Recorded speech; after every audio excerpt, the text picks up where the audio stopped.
In this video, we're going to learn about different miscellaneous convolutions. You might have already heard about some of these in the previous lectures, such as dilated convolutions, separable convolutions, and so on. Now let's see how they actually work.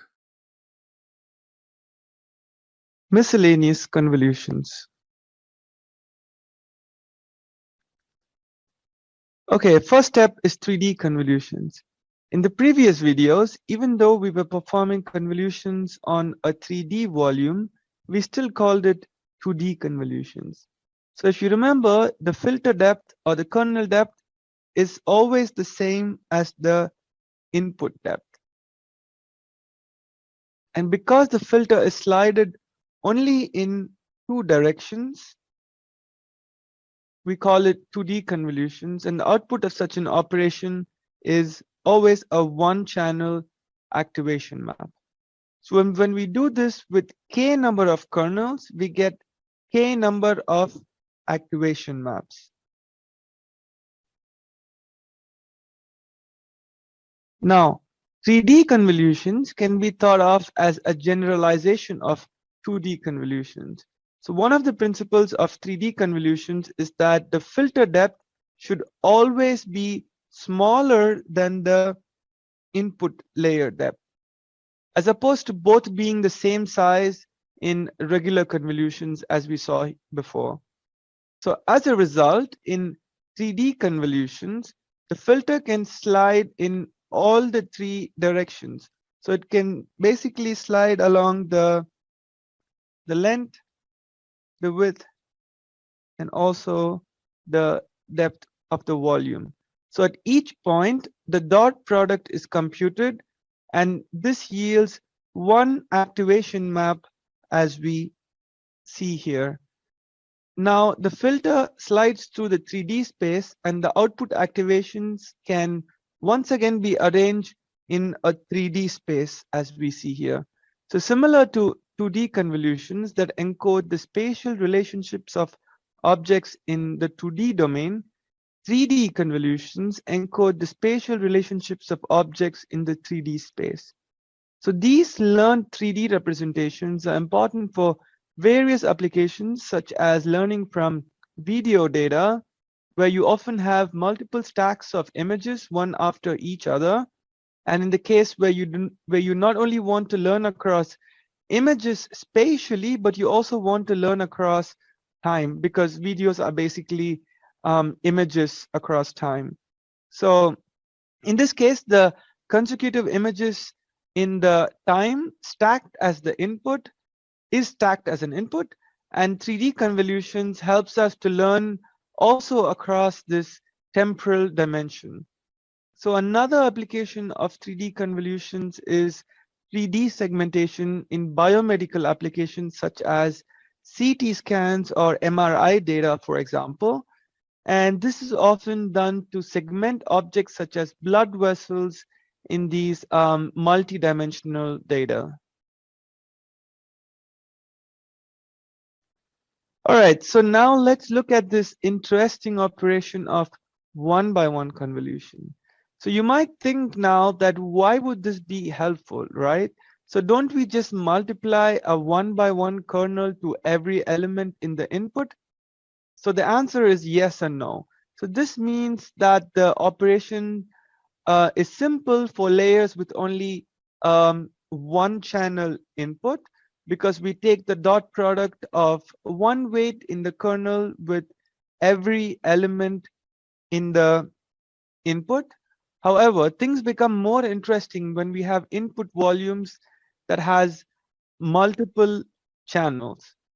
And as you see in the slide, let's assume that you have an input volume of h times w times d, and 1 times the kernel here.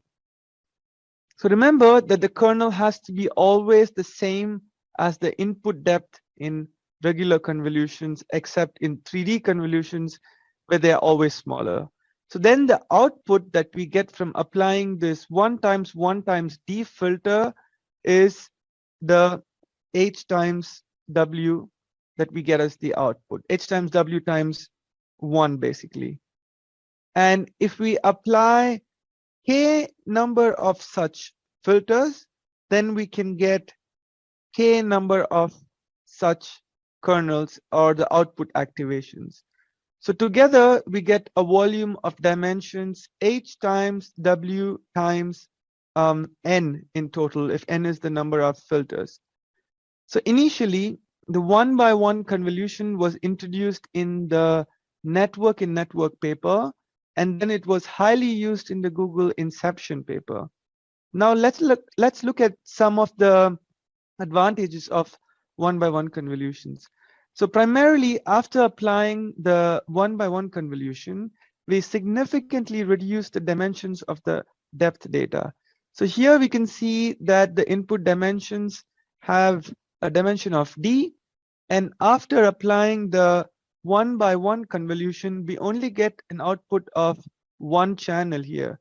And if we had 80 such channels in the input volume, by applying a 1-by-1 convolution, we can embed all these features into a single channel. And this can also be thought of as a form of feature pooling. So this third advantage comes if we add a nonlinear activation such as an ReLU right after the 1-by-1 convolution here. And this enables the network to learn more complex functions. All right, now for some applications, we want to do the transformation going in the opposite direction of a normal convolution. So what that means is that, in other words, we want to perform upsampling. So this is often done in architectures that are used for dense prediction tasks such as semantic segmentation, depth estimation, and even in autoencoders. Now, if you think about this, you might ask, can't we just do upsampling by, let's say, interpolation schemes? So the answer is yes, you can. But in most cases, we want the CNN itself to learn the proper transformation automatically. And for that, we want to use transposed convolutions. So in the earlier architectures that perform semantic segmentation, it was quite common to use just standard interpolation schemes such as bilinear interpolation, while in the later papers, they started to show that using this transposed convolution gives you a substantial increase in performance than just naively applying interpolation schemes. So another thing to note is that don't call these transposed convolutions as deconvolutions, because primarily this is not the same as applying deconvolutions that is defined in the signal processing or the image processing domain. Okay, so you can always implement the transposed convolution using a regular convolution. So for example, if we apply a transposed convolution with a kernel of 3x3 to a 2x2 input that we see here, and we apply padding on the borders of 2, what we get is the upsample of size 4x4. So as you see that the first you would slide the filter here in this direction, then you would move the filter by 1 and so on and so forth. And finally, you will get an upsample resolution of 4x4. So what's interesting now is that you can use the same 3x3 kernel over a 2x2 input padded with zeros of 2x2 all around. And if you insert zeros between these 2x2, so what I mean is that if you have one here, another here, another here, another here. So imagine you have zeros that are in between, and again you have a padding of 2 around it. This then gives you an output of 5x5. So you can get varying upsampling rates by just varying the padding in the convolution here. Okay, so next up, dilated convolutions. So dilated convolutions was first introduced comparatively recently, only in 2015. So it was mainly introduced for the task of semantic segmentation, but I should say that since then it has been almost standard now to use them for any dense prediction task. So intuitively, dilated convolutions inflate the kernel by introducing spaces between the kernel elements, and there are additional parameters that is called the dilation rate, which we denote as K. So if we have dilation rate of K, then we introduce K minus 1 spaces in between the kernels. In this image on the right, we see different receptive fields here. So here you see the first one with k is equal to 1. That becomes standard convolutions as k minus 1, which gives you 0, which is basically 1 minus 1, that's equal to 0. So that's the standard convolution. So if we don't have any spaces between the kernels, so that's what you see here. So these red dots are the sampling locations of the kernel. So what we see here is a visualization of the receptive field. So here you can see the receptive field is the standard convolution when we have k is equal to 1. And when we have k is equal to 2 here, so these red dots indicate from where the pixels are sampled from. And the area that you see here in this blue outside is the receptive field. So when we have k is equal to 2, we get a receptive field of size 7 times 7, as we see here. And when we go for k is equal to 4, we have a receptive field of size 15 times 15. That's the blue area as you see here. So we have these 3 spaces in between, and you can see that if you keep doing this, the receptive field becomes much larger and larger. So as you increase k, we get a larger and larger receptive field, but using the same kernel size of 3. So that's the important thing to remember. So we use multiple dilated convolutions that are stacked together. We can often get even larger receptive fields and also much denser sampling of the input as well. So that's what we see here. So we see as we do the 3 by 3, so in these certain locations, as we can see here by these darker areas, we get much denser sampling of the input. And this also gives us better performance overall. Okay, and so the important thing to note is that this does not add any additional cost. So when we use multiple dilated convolutions that are stacked together, we can often get larger fields without any cost. And in general, dilated convolutions enables us to capture much larger context while just having a small kernel size. And by using multiple dilated convolutions one after each other with increasing dilation rates, we can systematically aggregate multi-scale information in the network in an efficient manner. Next, let's look at group convolutions. So this was first introduced in the AlexNet paper in 2012. We briefly discussed about this, but let's see how this actually works. So the main reason for introducing this group convolution was to enable the AlexNet network to train on 2 GPUs with limited memory. So at that point of time in 2012, I think the maximum memory of a GPU that you could get was 1.5 gigabytes. And in order to train this network in 2012, in the previous lecture video where I showed you AlexNet diagram where we saw these 2 network streams. And these are not actually 2 streams, but rather they are 2 convolutional paths, as Alex calls it. And this basically does model parallelization across 2 GPUs. And this is just because we had only 1.5 gigabytes of memory before. And nowadays, I think in 2021, the largest memory you can get in a single GPU is 80 gigabytes. So just imagine this. 1.5 gigabytes in 2012, and today in 2021 it's 80 gigabytes. So the capacity we have now has approximately increased 53 times in these 9 years. And if you think about this, this is just like completely incredible.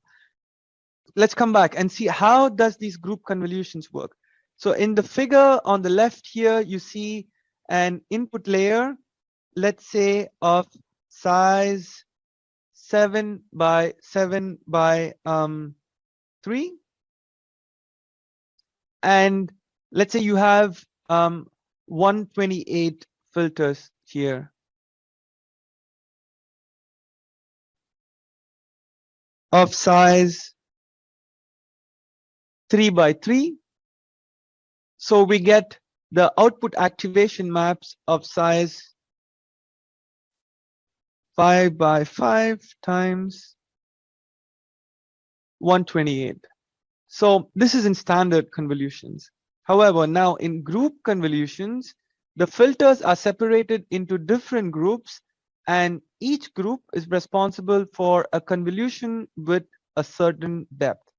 So let's see how that works with an example on the right here. And let's assume we have 2 filter groups.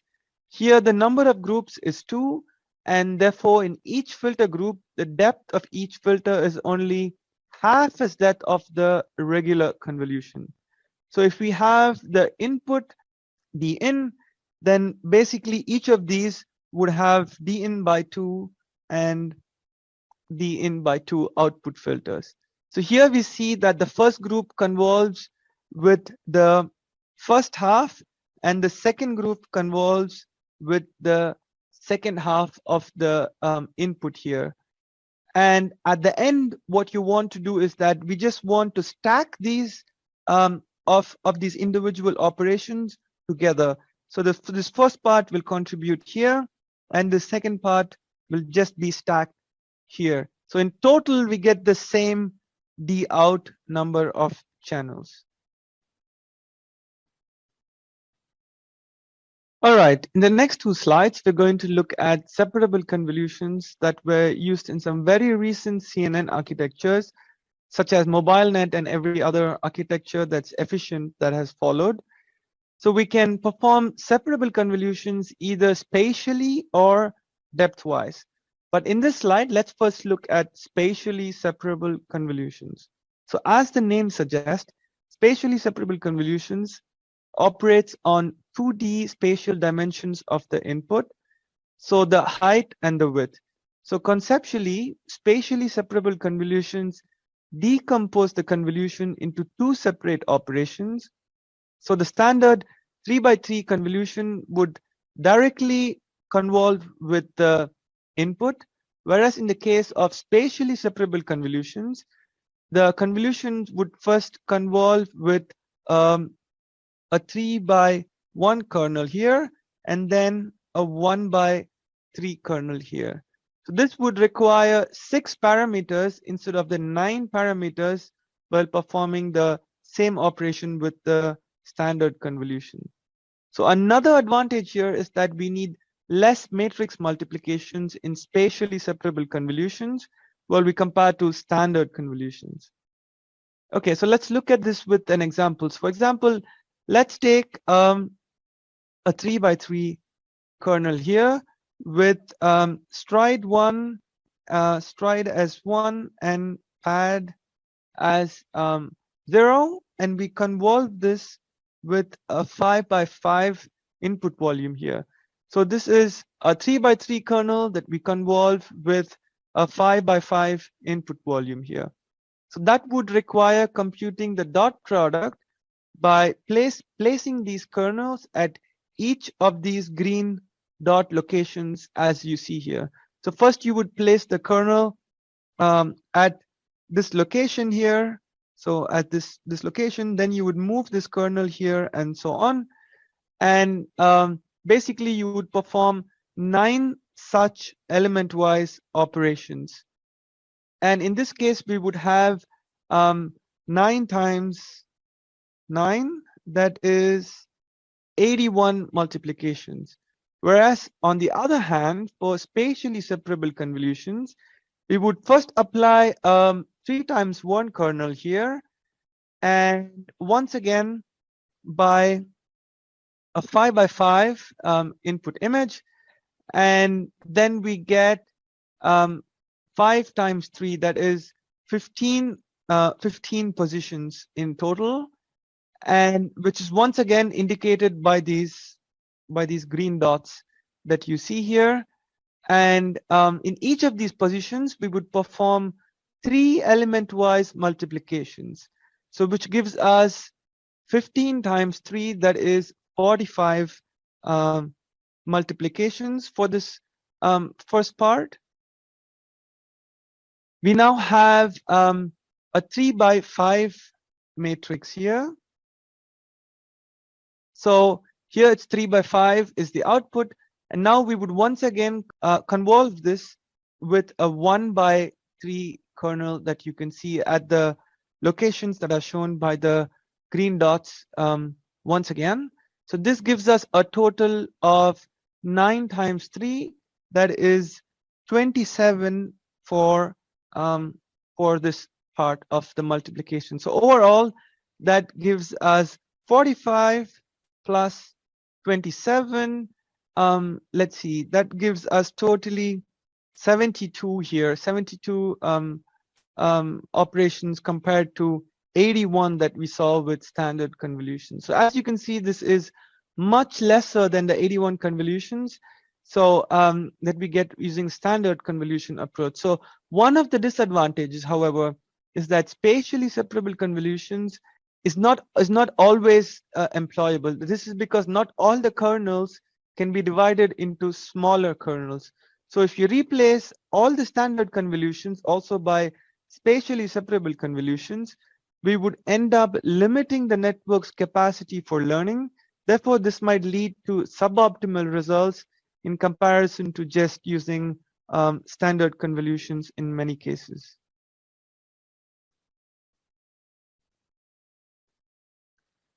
Okay, now let's look at depthwise separable convolutions. I think this is more common to use than spatially separable convolutions nowadays. And this is used a lot in architectures such as mobile net, exception, efficient nets, and so on. So you would once again decompose the depthwise separable convolutions into 2 steps. That is the depthwise convolution and 1 by 1 convolution. So let's first revisit the standard convolution once again. So let's take 128 filters here, each having a spatial dimension of 3 by 3. And let's now convolve this with an input volume of 7 by 7 of 3 again. Again, the depth has to be the same if you remember. Now, if we do the same thing with a depthwise separable convolution, we would first apply 3 kernels of 3 by 3 and 3 by 3 by 1 basically. So 3 of these individually. So that's what is indicated here. So we would apply 3 individual 3 by 3 by 1 kernels, each on the channels of the input separately. That's why we show here green is only applied to this first channel, this purple is only applied to the second channel, and this yellow is only applied to this third channel that you see here. And on the other kernel back here, then we would first apply these 3 kernels of 3 by 3 by 1 separately. And as I said, importantly, each of these kernels only convolve with 1 channel of the input. So we then stack these activation maps together, then we get a 5 by 5 by 3 output from this first operation. So we now reduce the spatial dimensions, but as you can see here, the depth is still the same here, 3, as the input. So our goal now is to reduce the spatial dimensions. But as you can see, then we can apply a 1 by 1 convolutional here. Again, always the same depth as the input. So 1 by 1 by 3 here. And So then we get an output of 5 by 5 by 1. Now, if we apply 128 of these, then we can get an output of 5 by 5 by 128 as the final output of this operation. Okay, so the biggest advantage of depthwise separable convolution is the reduction in the number of parameters. So in the standard convolution case, we have 128 times 3 times 3 times 5 times 5. Let's see, 128 times 3 times 3 times 5 times 5, and that is basically 86,400 multiplications. And if you do the same thing with now depthwise separable convolutions, you would see that we would get 10,275 multiplications. So this leads to a reduction of about 12% in the number of operations. So once again, we have a disadvantage of using these convolutions since the depth of the acceptable convolutions reduces the number of parameters in the convolution. So for a very small model, the model capacity might reduce significantly. Then this might lead to suboptimal results once again. However, if you use these depthwise separable convolutions properly, such as the exception net architecture or the mobile net architecture, then it can give you a lot of efficiency without damaging the performance noticeably. And as I said before, these depthwise separable convolutions are very common to use in almost every complex CNN architecture that you use nowadays for various perception problems or computer vision problems. All right, so that brings us to the end of this video. And I have two questions for you. What is a one-by-one convolution helpful for? And what are the advantages of dilated convolutions? Now, I encourage you to pause this video and try to answer these questions. And I'll see you in the next video. Thank you.